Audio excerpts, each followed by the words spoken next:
they asked me politely.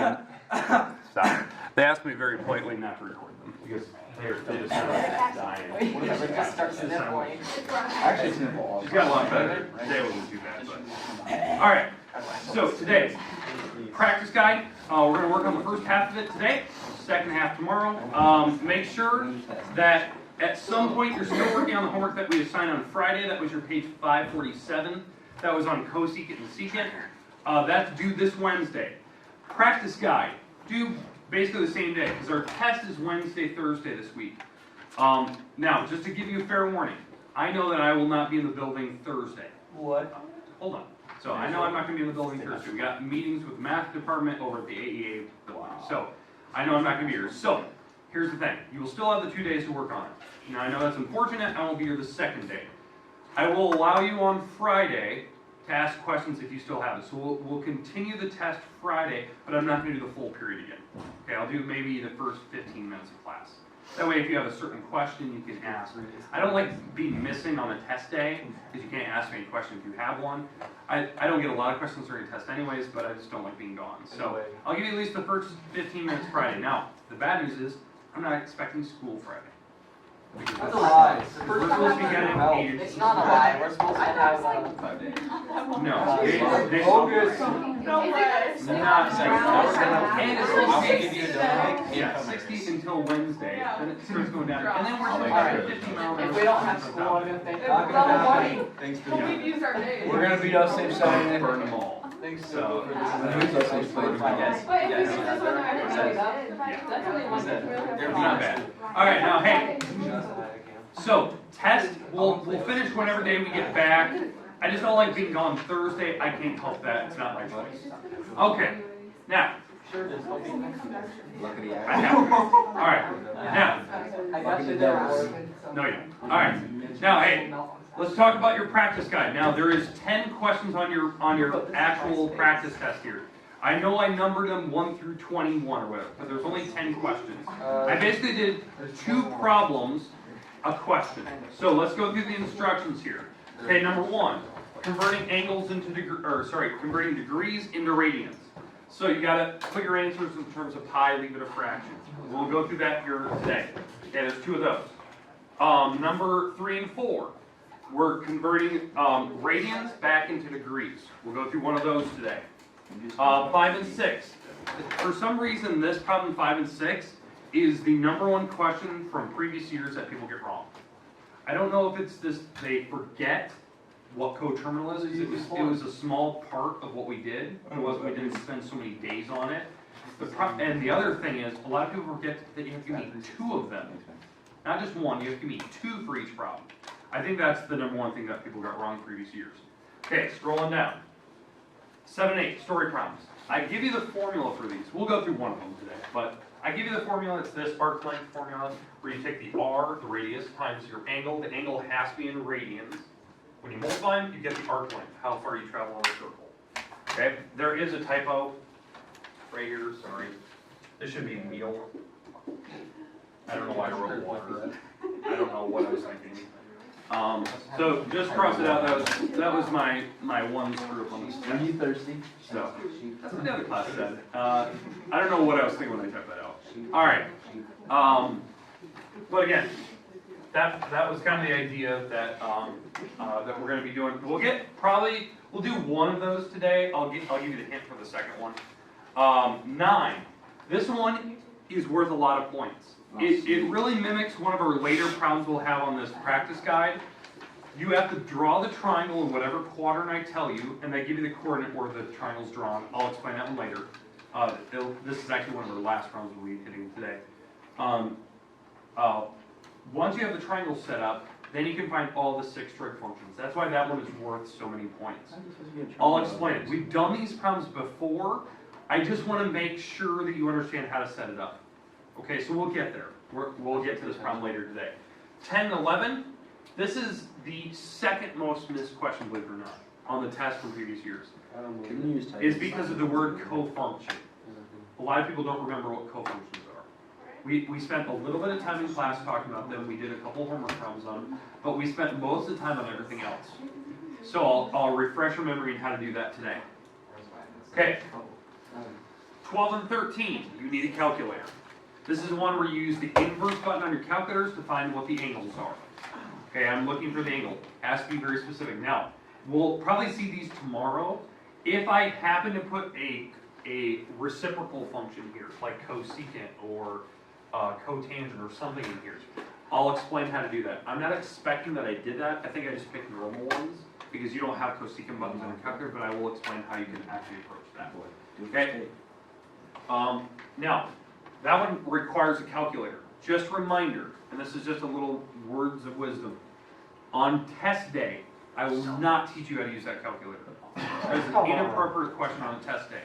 Mr. Ward, how do I use this? Not my problem. Figure it out.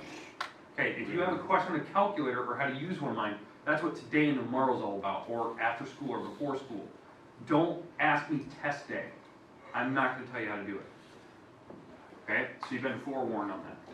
Okay, 14, 15, story problems. You have to find the missing value on the pictures. I provided the pictures for you. The big thing I'm looking for there, the numbers and labels. You gotta label your answers. Show me some work. Nothing's more frustrating than somebody just going, oh, A is 20, and it's not. It's not even close, because you did some incorrect function. So you gotta make sure that you're actually showing me what trig function you're doing, what you're typing. Okay? Because you need a calculator for those. It's gotta be, somewhat close, a couple decimal places. Question? Are you gonna have pictures on the test? Yes, there'll be pictures. Yep. Okay, alright, moving on. Okay, 16 and 17. This problem really mimics problem number 9 that I showed you earlier. The one where I give you that negative 12,5. Okay, these 16 and 17 are worth a lot of points. Just like number 9 was. Number 9 is, I think, worth 8. These are worth, I think, 7. Is this where we have to draw the pictures? Yeah, this is where you have to draw the triangle and then set up all the 6 trig functions. Kind of like what number 9 was. Okay, so they're worth a lot. I already gave you one of the trig functions, but you have to find all the remaining ones plus draw the picture correctly. So that's why it's worth 7, because there's 6 trig functions total, but you have to find the remaining 5 plus draw the picture correctly. Okay, 18 and 19. You have to use the reference angles to actually find the exact answer for these. I do not want a decimal on your calculator. These are where you have to use a reference angle, use your 30, 60, 90 triangle or the 45, 45, 90 triangle. It's in a certain quadrant, so you have to give me what that exact fraction is. Okay? We'll get to those. Those are ones we'll practice tomorrow. I'll make up some. So what I would probably do on that problem number 18, I'd probably convert that to degrees. That way you can kind of figure out what it is, and then we can figure out what angle that actually means and how to draw the triangle. So these are easy once you see how to do them. We've done them before, it's just I want to refresh your memory how to use the 30, 60, 90, or 45, 45, 90 triangles. Okay, 20 and 21, these are the ones we've been doing lately. These are like today's homework, the one that's due Wednesday, and then the previous 2 assignments we've done. Cosine, cotangent, you're drawing the pictures of them. Where, you're putting the amplitude, you're putting the periods going across, you're drawing the pictures, you're shifting it up, down, right, and left. On the test, I will not give you a problem where you shift right and left. I'm not going to do a problem like that. It'll be either up, down, or just mess with the period and amplitude. Because right and left shifting is hard enough. We did it in the homework. I don't want to do it for a test. That's asking too much. Plus, we've already done 10 questions. Okay. Okay, questions with what we're doing here. Okay, my goal today, obviously we went through all the instructions. My goal today is to get to problem number 10.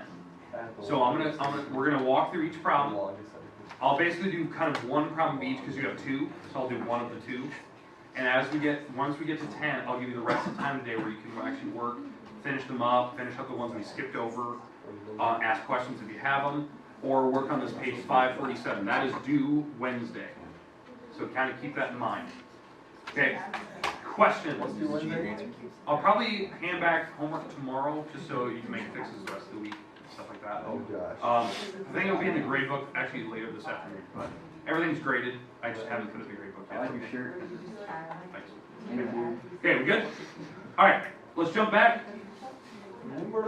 Okay, alright, now I'll give you the option, kind of like I did the last class. Do you want problem number 1 or 2? 1. 1. Okay, let's do number 1. Okay, so here's what we're doing. We're going to convert this. We're going to convert this to radians. So the trick is you multiply by pi over 180. That's how you convert to radians, and you leave it a fraction. I don't care if it's improper. Leave it improper. Okay, so when we multiply by pi over 180, this will turn out to be 300 pi over 180. And then what we're going to do is we're going to simplify it. So, how you simplify this, we figure out what they have in common. Like they have zeros, they have tens. So I take out a 10. So now this is 30 pi over 18. Then I notice that they have threes in common. So we divide them both by 3. So that's 10 pi over 6. Because they have threes in common. Now, they also have a 2. So I take out a 2. So it's 5 pi over 3. That is your final answer. Oh, so good. What did I say? I don't know. All right. Now, there is a way to do this on my calculator. So if you're using one of mine, all you have to do, and this is how I would do it. Type in 300, hit the little ABC button. It's like in the middle of the top. Then you type in the 180. Notice I just left pi off. But I type in 300, hit the little ABC, type in 180. What it displays on your screen is something like this. A little hard. Little backwards L shape. And when you hit equals, it automatically tells you 5 over 3. Or it tells you 1 2/3. Okay, that's fine. That's still 5/3. And then you just put the pi on the top. How do you do that on mine, Mr. Ward? I think you just have the little fraction button. I think you just have the fraction button where it shows you the fraction of like those boxes. What does 80 mean?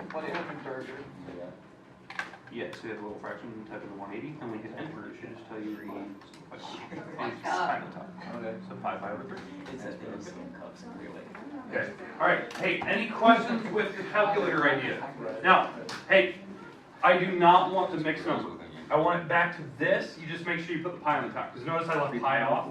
Because I know pi will be on the top when you have radians. Radians always is a pi. Okay. All right. We good? Okay. That's how you do number 2. That'll just be a smaller fraction. All right. Let's move on. Let's go down to the next ones. Now we're doing 3 and 4. Okay, it doesn't matter which one you want, 3 or 4. 4. 4. Okay, let's do 4. Okay, what we're going to do is we're going to convert this back to degrees. So we're going to take this times 180 over pi. Now when you do this, the pi's will cancel. That's what should happen. That's how you know you're going back to degrees. Then we're going to take the 7 times 180. That's a 0. That's a 6. Carry a 5. That's 1260 over 6. And then you'll actually divide that. So that'll be a 210, 210 degrees. Well, why do you divide that? The 1260 by 6. Brian. Pi is canceled, you don't have any pi. I like that one. Somebody was did I do my math right? Oh, Yeah. All right. I was trying to divide in my head, and I don't guarantee Shocker's it's good. correct. 1-800. Okay. Now, if I just give you a random decimal, if I give you a random decimal here, you still do the same thing. You take it times pi, you divide by 100. You take it times 180, divide by pi. I don't care if this is like 2.3. You take it times 180, you divide by 3.14, and it will always give you your correct degree. No matter what, it'll be a decimal. It's fine. Okay, we good? Yep. All right, moving on. 5 and 6. Now these are the problems I kind of warned you of. I don't know why. They're the most commonly missed question on test day. Right. I think it's because the word coterminal we're not familiar with it. We didn't see it a lot, even though we did homework on it. Add 360. And the problem is, yeah, that's it. And the problem is you have to provide 2 of them per problem. So add 360, subtract 360? Yeah. So what I would do on it doesn't matter which one I want. Let's do number 6. Alright. I'm going to add 360 to it. So when you add 360, you get something like 333 or something like that. Somebody double check. Yeah, that's right. Okay. That's right now. So you get 333. That's one of the answers. Now the other thing we have to do is also subtract 360. And that will be negative 387. Nice. These are my 2 coterminals. I could add 360 all day and get a bunch of them. I could subtract 360 all day and get a bunch of them. I just have to give me 2 of them. Now, where we've done this, we've actually done this quite a bit. Anytime you have an angle that's past 360, you can convert it back and then actually perform your trig functions on it. 775, So that's what we did. Okay, we good with number 6 and number 5. Yes. I don't know why people get them wrong. I think it's just you don't read it. All right, moving on. No, the hard one. Let's do 7.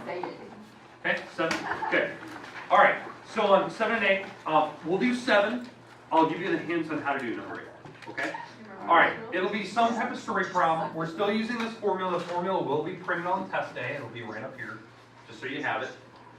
We have to take the radius of my circle, which is, in this case, the clock, and you take it times the angle you're passing through in radians. So I know that I'm going to be taking 6 inches times whatever my angle is. That's what we're going to have to find. And that will give me my S, which is arc length, how far the hand actually travels. What we have to do is convert the angle for the clock, because we went from noon to 4 o'clock. So that's a certain path that my minute hand actually traveled. Okay, there's 2 ways to do this. 135. No. Okay, there's 2 ways to do this problem. One way is the easiest. This is the first way. This is the way that I would do it. You went from noon to 4. So if I make that a fraction, 4 over noon, right? That is the path that you traveled over a full circle. That is, if I simplify that, 1/3 of a full circle, right? Take 4 o'clock divided by noon. That's 1/3 of a full circle. So I take the full circle is 360, and if I actually multiply these, I get 120 degrees. That is 1/3 of 360. Dude. That's my angle. Now, all we have to do is convert that into radians. That is by far the easiest way I can tell you how to do it. Times pi over 180. That's how I convert it. It has to be in radians. You don't have to simplify it? No, because once you actually multiply these, that's your exact answer. It wants the exact answer in pi, and it wants it to 2 decimal places. So I would take 120 pi times 6. 6 times 120 is 720 pi over 180. That's the exact answer in terms of inches my hand is traveling. And if you actually multiply these, you get a number like 12.56 inches. If you actually take 720 times 3.14 divided by 180. The hand actually traveled 12 inches, which makes sense. It was a small hand on the clock. It didn't go very far. But I want both answers.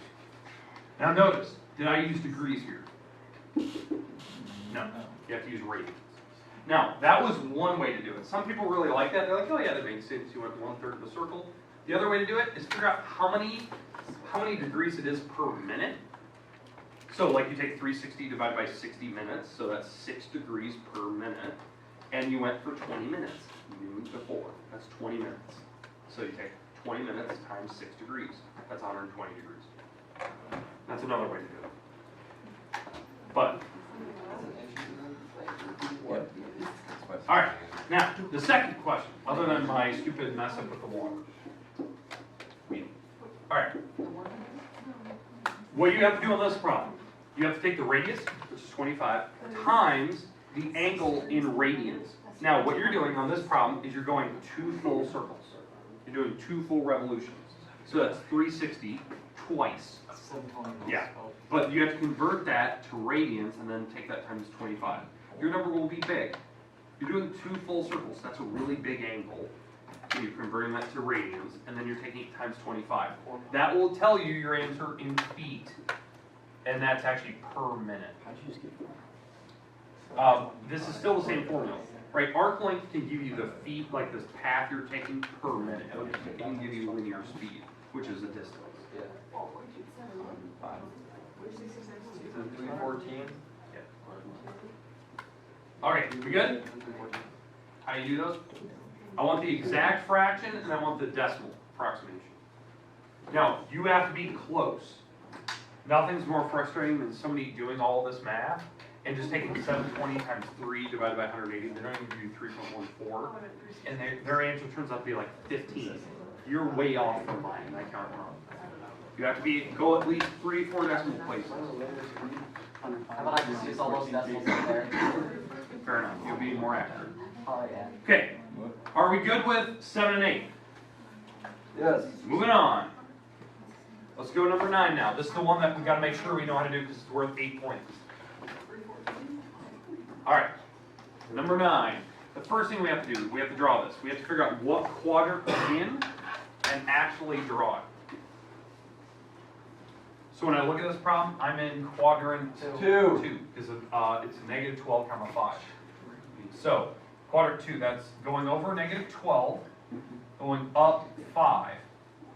That's how I get to this coordinate, right? This direction and then up. That is my triangle. The angle will always touch the origin, and you always make the triangle with the x-axis. Repeat that. With the x-axis. With the x-axis. Always to the x-axis. That's how I make my triangle. Now what we have to do, before we start, because I'll obviously read off my trig functions here in a minute, we have to find the missing wall. That is the hypotenuse. A squared plus b squared is equal to Exactly. We have to do the Pythagorean theorem to figure out the missing wall. You will have to do that for, I think it's problem number 17, 18 later. We'll have to do that.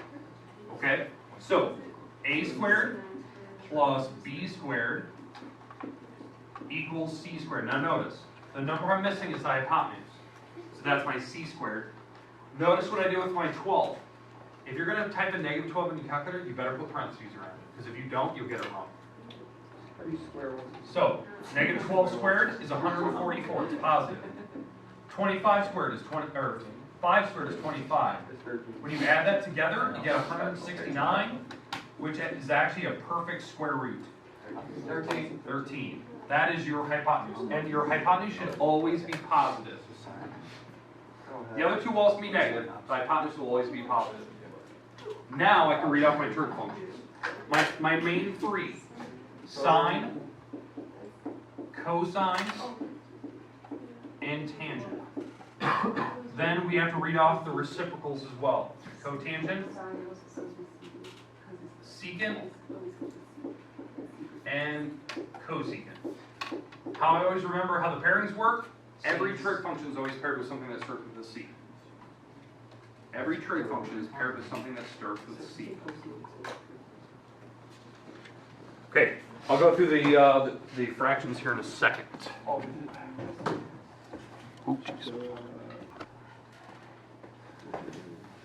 Okay, so let's set up these fractions here.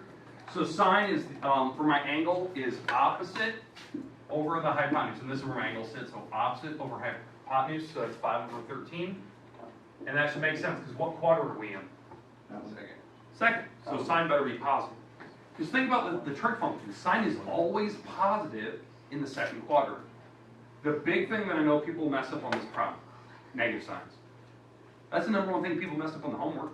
That's pretty much the only thing people messed up on the homework, was you forgot negative signs, or putting the negative signs on the wrong fractions because you didn't know what quadrant you're in. Cosine, adjacent over hypotenuse, negative 12 over 13. And tangent, opposite over adjacent, 5 over negative 12. And that makes sense. These two should be negative because you're in the second quadrant. The only ones that are positive are sine and cosecant. Now, the reciprocals. How do I find the reciprocal functions? Yeah, you flip those over. Here's what I would need to make sure, because I know there's two people in this room that do this all the time, on the homework especially. All they do is they write sine, 5 over 13, and then they just draw an arrow and they flip the fraction over. You have to label what that is. Because I honestly don't know if you actually know what these pair with. You're just drawing an arrow and going, oh, that's 13 over 5. Oh, this is 13 over negative 12. Yeah, there's a couple that do it. All right, so cosecant. We flip it over, it's 13 over 5. Secant, 13 over negative 12. And cotangent, 12 over negative 5. There you go. If you don't label which trig function's which, I count it wrong. And you'll miss a lot of points. Well, I'm gonna miss some in the first. You've been forewarned, that is worth 8. 6 points for the trig functions, 2 points for the picture and the Pythagorean theorem. Just for safety's sake, make sure you're showing me the Pythagorean theorem, how you're getting your numbers. Because I know that somebody's going to do their math and get the wrong number right here. Okay, if these turn out to be square roots, leave them square roots. If they turn out to be whole numbers, fine, put the whole number. But if it's a square root, leave it a square root. Don't put a decimal there. It has to be the exact answer. The picture part of the answer. Yes. You have to draw the picture and the Pythagorean theorem. Okay, we good with 9. Last part of the day, number 10. That's quite the 3, man. So our last problem today. Yes. In quadrant 3. Oh, he's on 16. Start the questions. All right, for number 10. This is the, I said earlier, this is the second most missed question because I think some people forgot how to do cofunctions. It's been a while. We did them for just a couple of problems in their homework. It wasn't a big part of what we did. A cofunction, when you do these, it's not a reciprocal. Keep that in mind. I'm not looking for reciprocals. You get the inverse key, right? No. That's not a thing. No, that's the next ones, right, when you're finding angles. Oh, yeah, you got it. How you do cofunctions. Always one step back. Cofunctions are the trig functions and it's not the reciprocal, it's just the main ones. So like, what are the two main trig functions you think about? Sine and Cosine. cosine. That's what they're paired with. Ah. Tangent is paired with cotangent, because those are the main two for tangents, right? Secant and cosecant are paired together. So, how this problem works, if you don't remember, all I want is the complementary angle to 19. So you take 90 and you subtract 19. And what that should give me, it should give me 71. That trig function is the exact same answer on a calculator as this one. That's why I want it. It's the same value. You do not need to type that in a calculator. Just, that's my answer. It's cosine of 71. It's the complement of the other angle. That's just what it goes with. Sine and cosine are paired together because they're cofunctions. They can give you the same answer on the calculator, just you have to use the complementary angle, and I give you that answer. So you always use 90. Yeah, it's always 90. No matter what trig function you're doing, tangent, cosine, you use 90. Secant, cosine. You're just not doing reciprocals. Keep that in mind. Can you do the next one too? Yeah. No. Why? I would convert You this didn't to a give us a degree. choice. You didn't even give us a choice. I know I didn't. Can you help us So, with the second you have to one? convert that to a degree, then you can do the same thing How do I you did do here. that? That's 180 over 180. You did those earlier. 180 over pi. Alright, that's your last form of the day. Yeah. Okay, goal today, as you're kind of working this, you got about 20 minutes, actually 15 minutes. Try to get through number 10 today. Try to get through 10 on this practice guide. If you're done, and you've been working on it as I've been going, you need to work on your page 547. That is due Wednesday, same with this practice guide. So keep that in mind. This assignment that I gave you Friday is due on Wednesday. So you're trying to go on. Like. So yeah,